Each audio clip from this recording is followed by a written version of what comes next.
I want you to think of a time in your life when you're going through something so difficult that you just reached a point where you just couldn't go on anymore. You needed help. Well, I reached that point on May 15th, 2011 on the summit of Mount Everest. Brian Dickinson is a former U.S. Navy Aviation Rescue Swimmer, Everest solo summiteer, best-selling author, keynote speaker, and podcast host. We're all wired differently. I guarantee everyone in here does something unique to you, how you're wired, that other people think you're crazy for doing. Brian delivers one of the most powerful keynotes you will ever hear on leadership, resilience, and overcoming adversity. But this is 5 ladders tied together, and as soon as you step on that thing, it drops about 3 feet and just starts swinging. It's a little sketchy.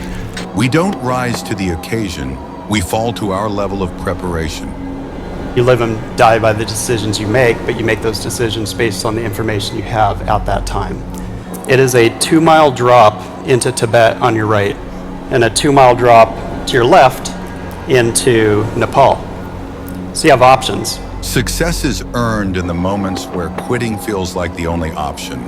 10, 15 feet into my descent, everything went completely white. I was blind, I'm alone, I'm at the highest point in the world. No one's coming to get me. The real challenge in life isn't what happens to you, it's how you choose to respond.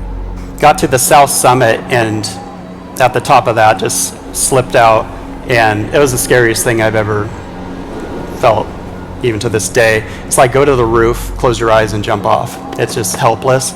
The rope ended up shock loading and saving me. I would have went for over a mile. I ran out of oxygen.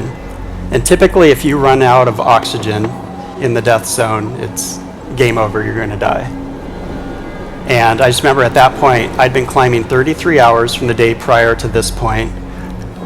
Worst case scenarios, completely blind. I tried the oxygen bottle that previously failed, and I got a positive flow. I didn't regain my eyesight for about a month and a half. I still had to get down the mountain. And I wonder, like why am I alive when there's 300 bodies up on the mountain? Ultimately, it came down, for me, faith and focus. I knew I was going to die. I'd never let that go into my mind. You don't survive something like that.